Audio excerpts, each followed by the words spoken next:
Welcome back to the Trotter Chatter podcast.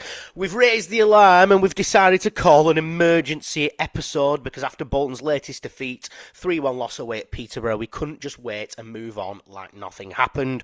The run of form has raised serious questions about what's going wrong, who's responsible, and where the hell are we heading? As always, we're proud to be part of the TalkSport fan network, and I'm your host, Ryan, and thank you for joining us for what promises to be a balanced and critical episode, not like if we would have recorded this yesterday. If you're listening on your usual podcast platform, make sure you hit follow so you never miss an episode, and leave a rating and review, which really helps more Bolton fans find the show. And if you're watching on YouTube, don't forget to subscribe and tap the notification bell. Ding, ding, ding, ding, ding, ding, ding, ding, ding. So you know when new content drops. Get involved in the comments. Tell us how you're feeling right now. Let's talk it out, boys. Let's talk it out. And also, if you haven't checked out last week's pod, give it a listen. Because I realise we're shoving content down your neck like you're some foie gras. Ben, how are you feeling? I'm not happy. I'm happier than I was 12 hours ago. I just can't. You know what? In fact, we'll get into it. I'm not happy. We'll go there. Have you got it?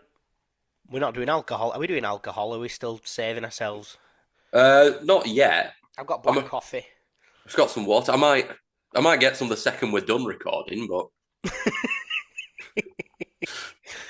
yeah, another reason. Get all this out, and then we can put ourselves in a spot of false sense of security for the Wigan one, as if we're going to win. Jordan, how are you doing? I'm good. Obviously, just watched the scores coming in yesterday, so it's quite a frustrating watch. But I have seen the highlights, and I joined the anarchy on X last night. You started the anarchy, I think. I might have started the anarchy, yeah. So I did that poll, didn't I, which got 61 votes in 1 minute, and it's really booting off. And as it stands, it said 305 votes. 43% want Shuey out, 25% want Shuey in, and 32% are undecided. James, yourself, are you undecided? Are you Shuey in? You Shuey out? You Shuey shaking all about? Fuck you. Last night I put undecided because, well, obviously so did I, by the way. It's not great, the situation. I just think if they are planning on letting them bring players in, then what's the fucking point of sacking them? Because we're just going to be left in the same situation as last January. So I'm on the fence at the minute, but yeah, it's not great. I'm not happy, and yeah.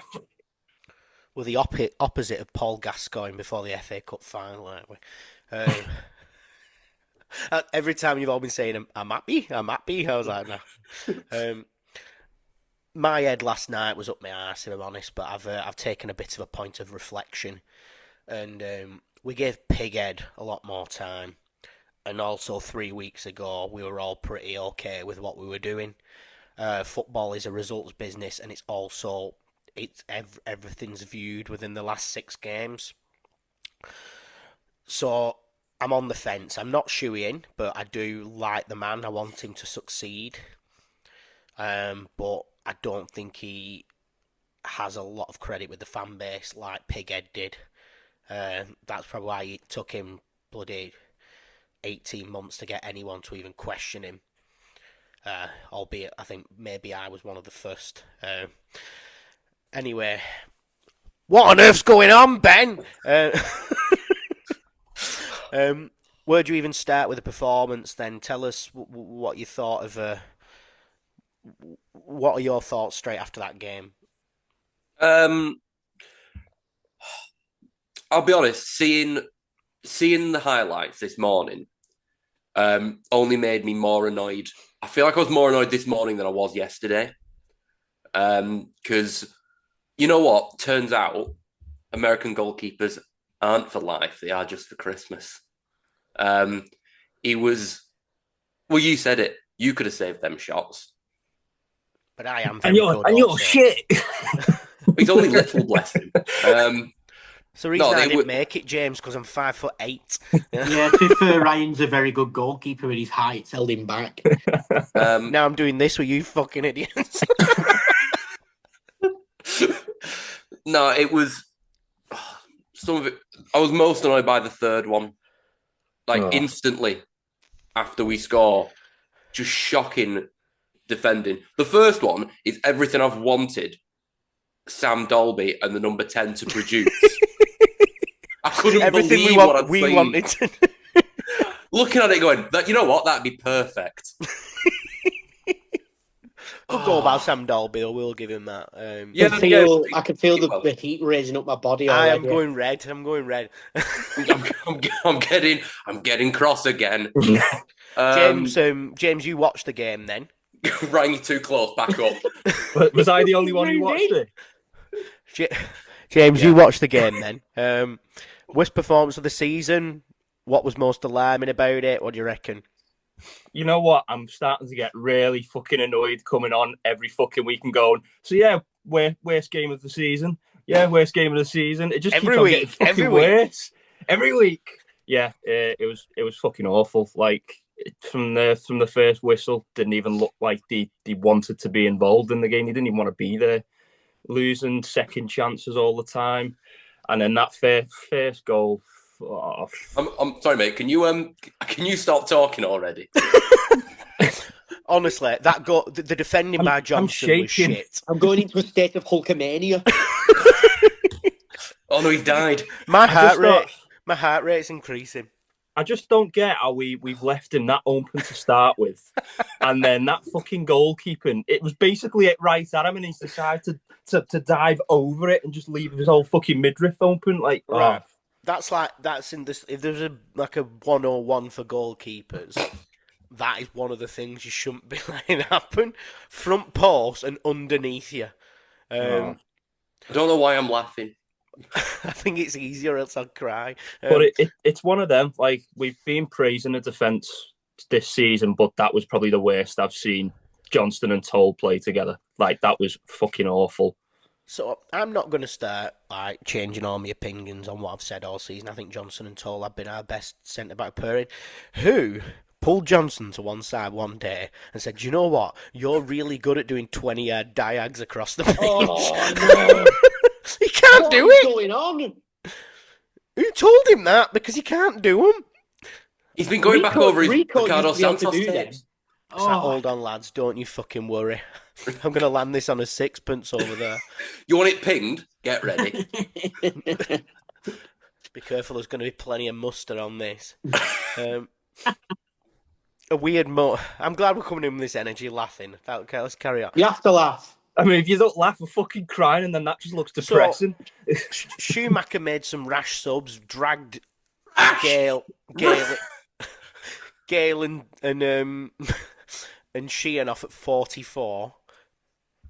Why not at least wait till half time at 44? That's what you do to someone who's never going to return again.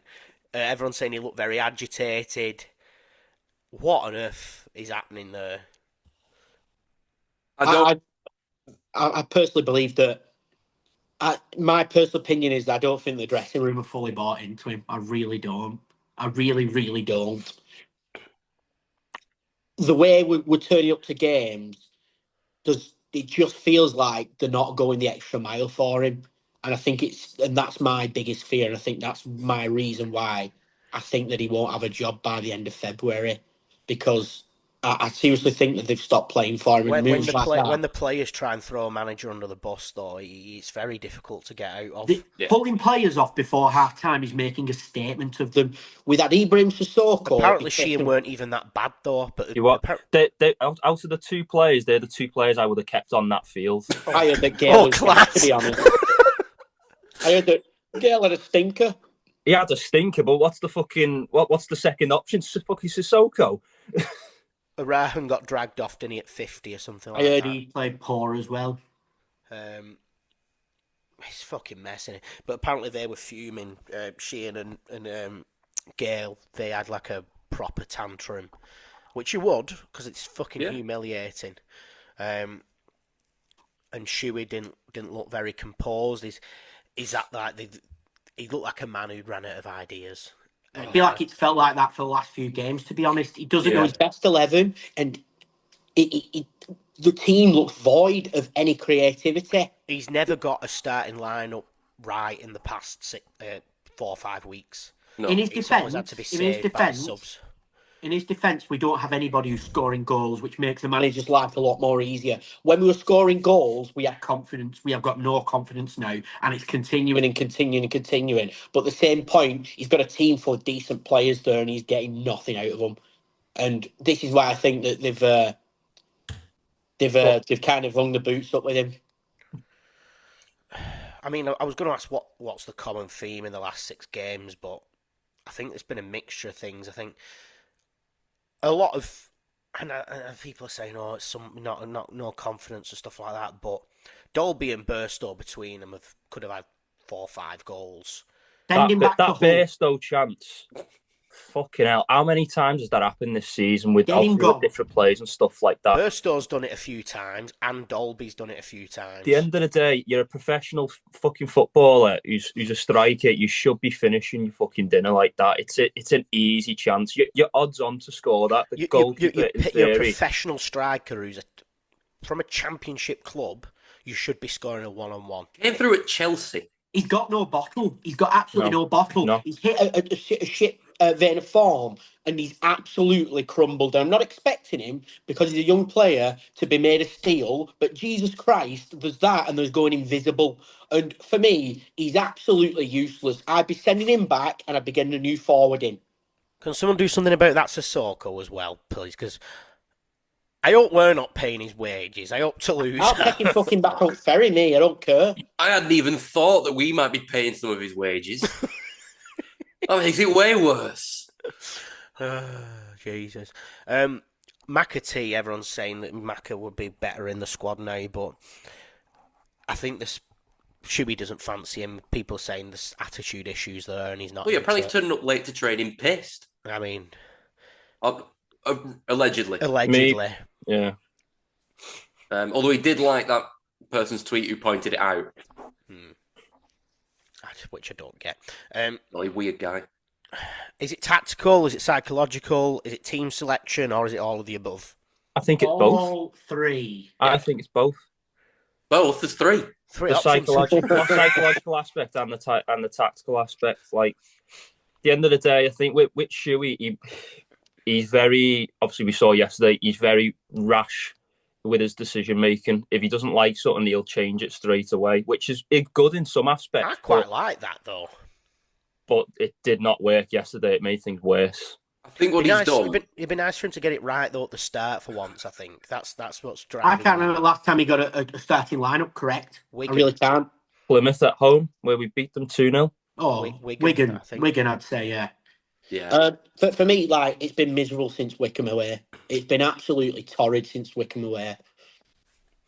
Unfortunately, James, I believe what he's done is reacted like a Scouser. Get him off! Get him off my fucking pitch!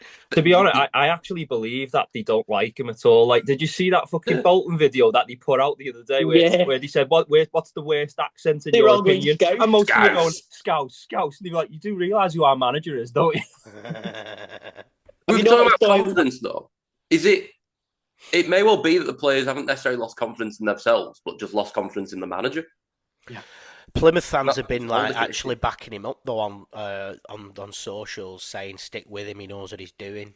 Well, he got promoted with 100 points, and also let's point out that we're still recovering from millions and millions of pounds of Markham and Everett spending on absolute dog shit. Like, we're still rebuilding. We're still in the playoffs. We're still 6th and in the cup. What the hell's going on?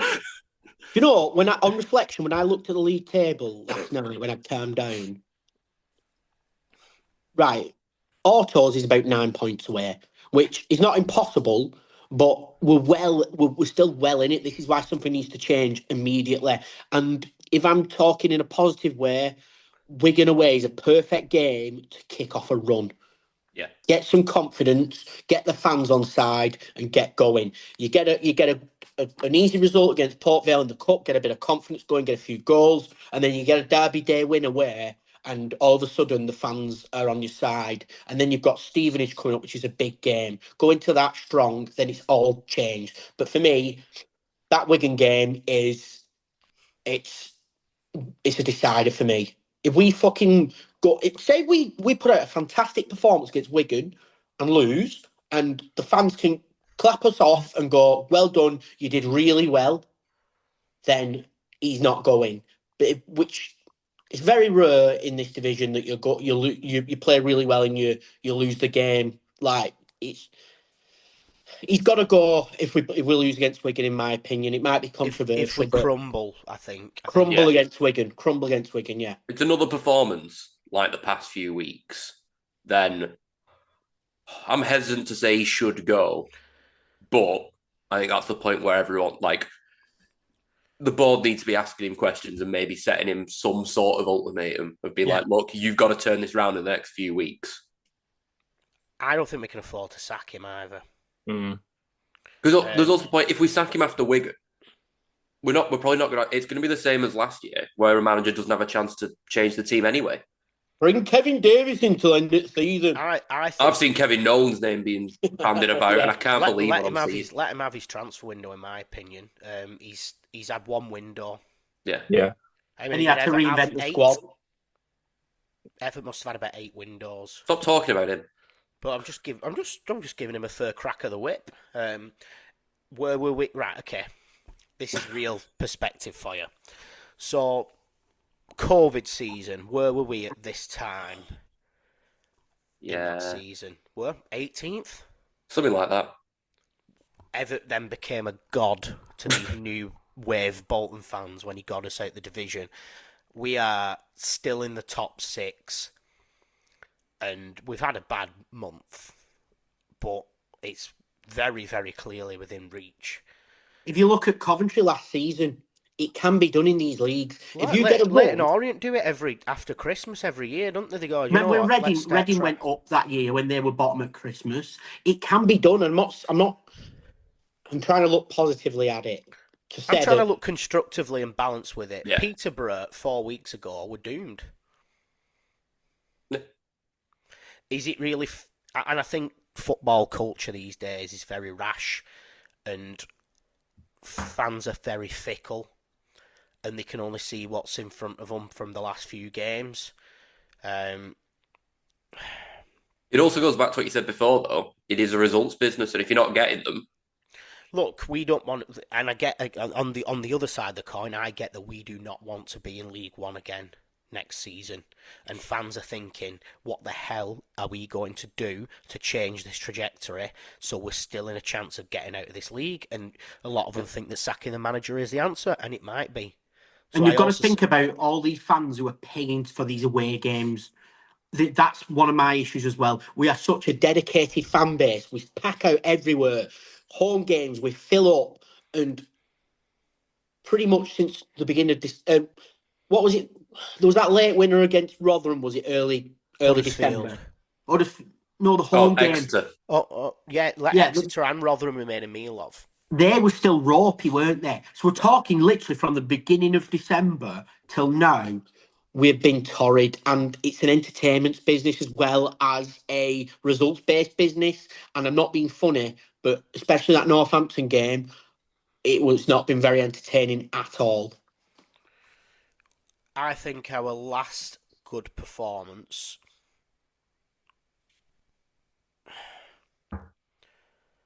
maybe Bradford. We were okay at Luton, weren't we? Oh yeah, we did all right there, I think. Bradford in the Cup. We did all right at Luton. We did all right against Bradford, and before that, we pumped Port Vale 4-0. We beat Huddersfield. We beat Cardiff. Some short memories coming out here, though, isn't there? We have got a team that is capable of doing this. We beat Peterborough. Yeah. There is, but then you've also got to think... We beat Wigan. Yeah, there's the other side of the coin, though, of what's changed from those games. We need a goal scorer. We need a number 10. Yeah, we've got strikers that were scoring, and now they're fucking not. That's the massive difference. And I think that number 10 position has become a real problem, and I think it's showing its head now. Yeah. I would really like it if we had a couple of new players in before the weekend.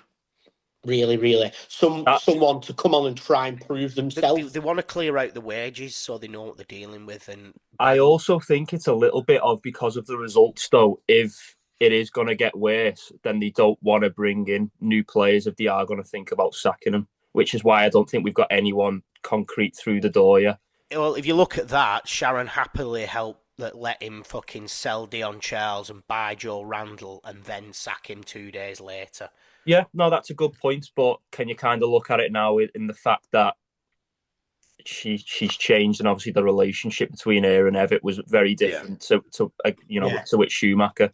I think the board are starting to be a lot more strict now. But they're the ones who are getting the pressure, and I seriously do think that if this doesn't go well, that people are going to be calling for the Swiss to take full ownership, because Sharon's showing some weakness and she's showing that she's making incorrect decisions. And no, I agree. I was actually talking to a chap over Twitter this morning, and I was sort of saying I'm surprised they've not taken over fully already. Yeah. You think about freeing that wage bill at what? Adebayo probably on $3,500 a week. Will Forrester on $3,500 a week. McAtee's on $9,000 a week. So even if we split Cogley must be on a decent wage. Yeah. At the end of the day, as we've been saying this whole episode, it's a business game. If it's not going well, then you've got to have the balls to make the difficult decisions that you don't really want to be making. He's got 4 weeks to turn it around, I think. I think Cogley's on more than I think Cogley's on about $6,000. So I was going to say he's been here a while now, hasn't he? So he's probably had a decent pay rise. No, I think he's definitely had a contract extension somewhere down the line, hasn't he? So I get the freeing up the wages of players who we need to. I don't want to know how much Randall's on, but I bet he's one of our highest earners. I know McAtee is. He's on daft money. Yeah. I just feel like it'd be good if they could get a lot done this week, and we can start looking at getting some positive energy, some fresh vibes into the team, because we can't be going into after the transfer window with the same squad we've got, because we're just toothless, and we need someone to. And I feel a bit sorry for our wingers at the moment as well, because everyone's just figured out how to deal with them now, and they're getting played out of every game, and we just need something new. We need to change something, and I think for a start, what would really help everybody is if we just put the ball in the back of the net more. But it just shows, though, when you have a striker that's either sitting on the penalty spot when we're attacking or is playing on the last man, we can score. That's what Dolby was doing every week at Dundee United. Those kind of goals. So I don't get what's changed. Is it the tactics? Is it the way they're being trained? I haven't got a clue. It was a good cross, that wasn't it? It was a very cross. good cross. But we were doing the exact same thing last week as well. Like, we were putting balls into the box, but then fucking Burstow was just sitting on the edge of the box, not even trying to attack it at all. I reckon we could have ended up with about 6 extra points if we had took our chances over this festive period. It's like how wasteful we've been, and also how unlucky we've been. We haven't had luck on our side. I reckon we'd had at least 5 penalty shouts over the festive period. Have we had a penalty this season? No. That's very rare, that, you know. No, I just tell that. I think we've had one. Away? Yeah. I can't remember who it was against, but I think we've definitely had one. Obviously, we've had a penalty shootout against Sheffield Wednesday as well, but in terms of penalties given in the game. Yeah, I think we've had one. I'm just not sure who it was against.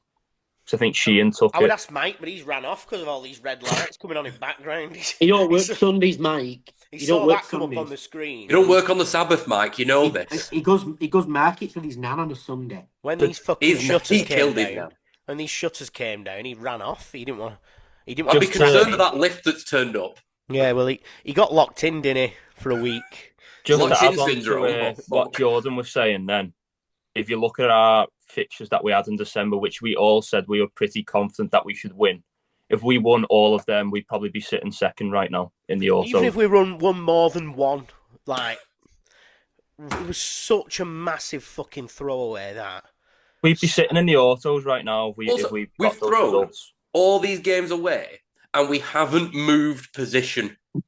This is how shit this league is. Cardiff dropped points yesterday. Huddersfield dropped points yesterday. There's nobody running away with it. And we are fortunate that a lot of these teams up there had their bad patch September, October. Like, they had a lot of them teams in the playoffs had a really ropey 4 weeks. We've all been lucky that they've all been playing each other. We've been given Peterborough Cardiff 10th now, you know. We've been giving Cardiff a lot of praise this season for how good they've been, but in terms of consistency, I'd probably say Bradford's been the better side. Or Lincoln. And do you know what? Do you know what? Orient could have well beat them yesterday. They were so lucky not to. They're starting to drop off Cardiff a little bit, and I'm really surprised by it.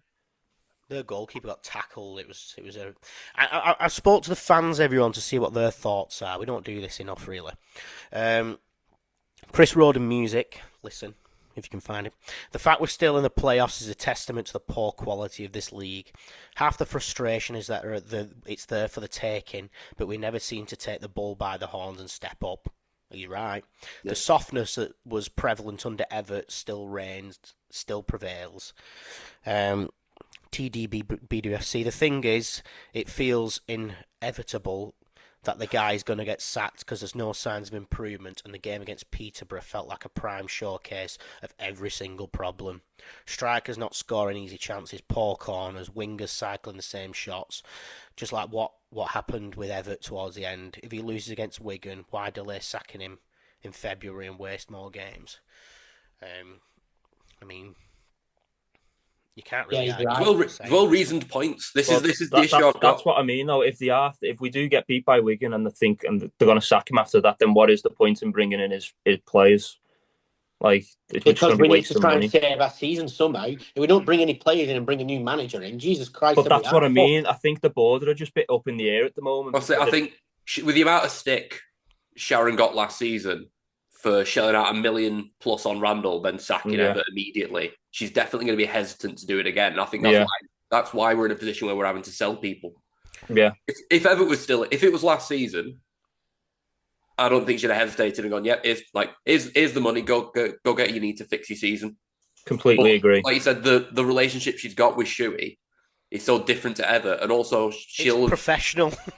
Yeah, but the amount she'll have learned from fucking up with Everett so much, she's not going to want to remove the up, and then you're right there. I think I've not read the Twitter ones yet.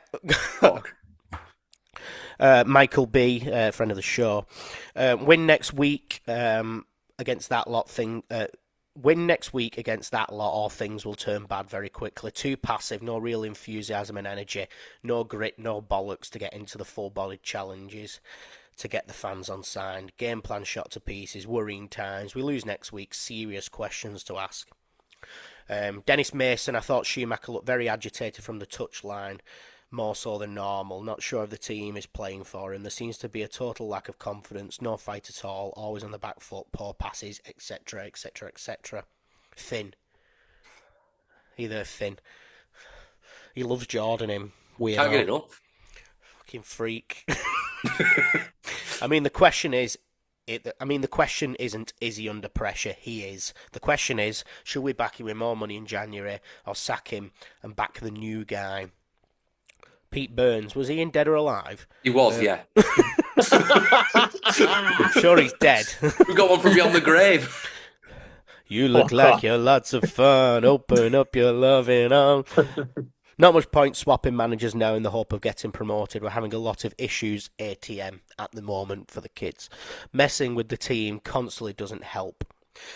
Give him till the end of the season and go from there. Once Everett got us promoted from near bottom and was then hailed the Messiah. Very measured for Pete. I've been looking at the table. Rest in pieces. While I've been talking there, I've been having a look at the table. It's crazy. We've only lost 6 games this season, but we've drawn 9. Cardiff have only lost 5. It's crazy. It's just it's these stale, dead performances that we're not conceding and we're not scoring. There's something there with this team. It's so frustrating. I'm hoping that it's literally just a case of we bring a striker that can score in, and it's like kind of like the missing piece of the puzzle. Sometimes that's all it takes. You've got a guy to put the ball in the back of the net. Who's the man who's going to save us? Ryan Hardy. I want to. Are you listening, Ryan? Fucking sign that contract. Sign the thing. Big picture. Big picture.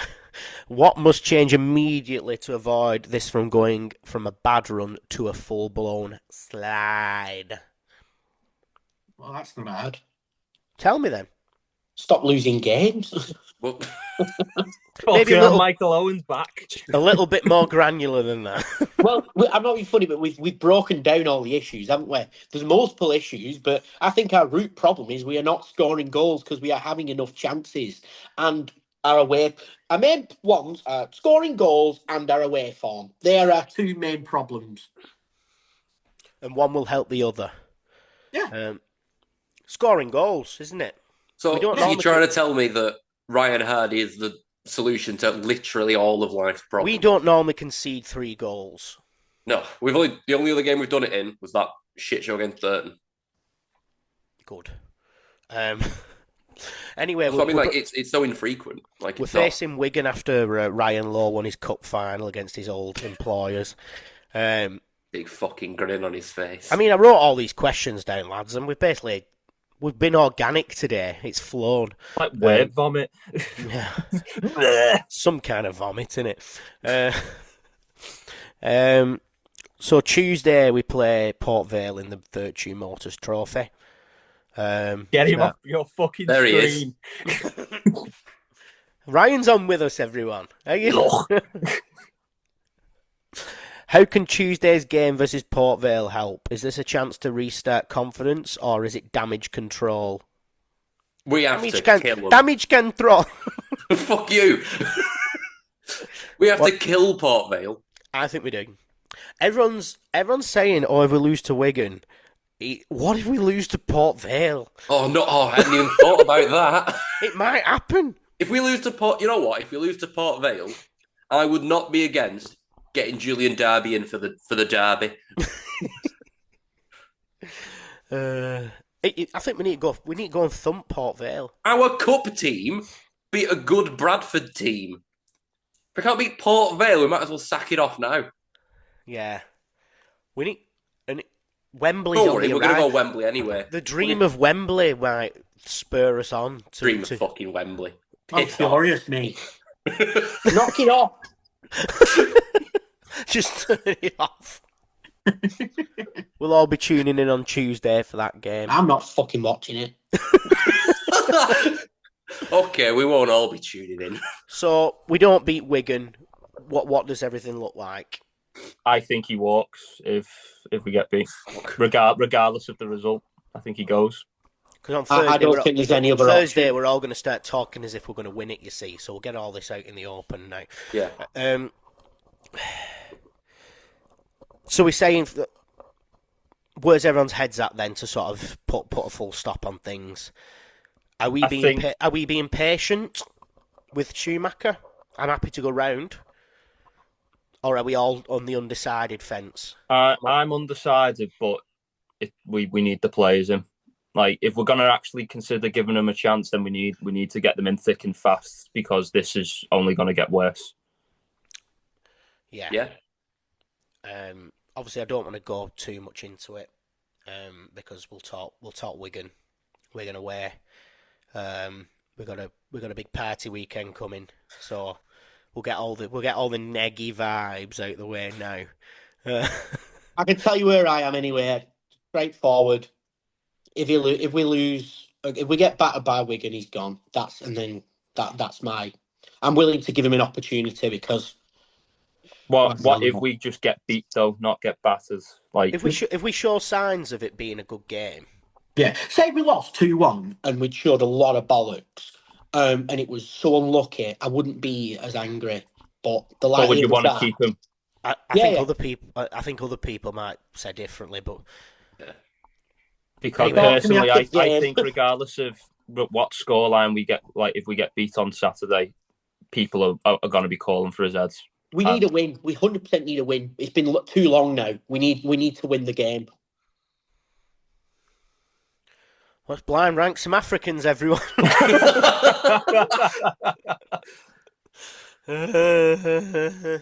Where are we in the form table now? That'd be an interesting stat. Fucking hell, probably I'm about. not looking at any 17th. more tables. I've had enough. 17th. Oh, fuck you. Why would you tell me? Plymouth, Reading, and Peterborough in the top 6. Exeter. Where are Wigan in the table, by the way? 15th. Form table or league table? Both. 15th. I'm not half both. Oh, good. Oh, that saves that argument then. Right. We move. You all got that off your chest? Yeah. Nope. Yeah. No. I don't think so. Anyway, let's see how we are on Thursday night. We're all going to be thinking about breakfast pints and fighting police horses and stuff. Okay, now you've got me back. I'm okay again. Have you get your fleurs ready and make Don't sure forget your axe, Ben. I'm not wearing flares. Are you mental? Ben's going to throw an axe at a police horse. You know what? It's a one-way trip to getting shagged in a prison shower. I'm not doing it. I'm going to make sure I have my Burberry scarf. I'm not leaving without it. Polish me snorkel jacket. Right, that's enough. You don't get let in the ground looking like that. That's enough for this ball. I'm gonna go. I'm going getting in the bath with all my clothes on now. I've had enough. I might go have the full 16 pints. Right. For this special emergency Sunday, I've been Ryan. I've been Ben. I've been Jordan. I'll be James. Thank you very much, everyone. We will see you on Thursday. Don't forget to listen to our previous episode and make sure you listen to our next episode. Keep listening, keep watching. Listen to these messages. Messages. Bye.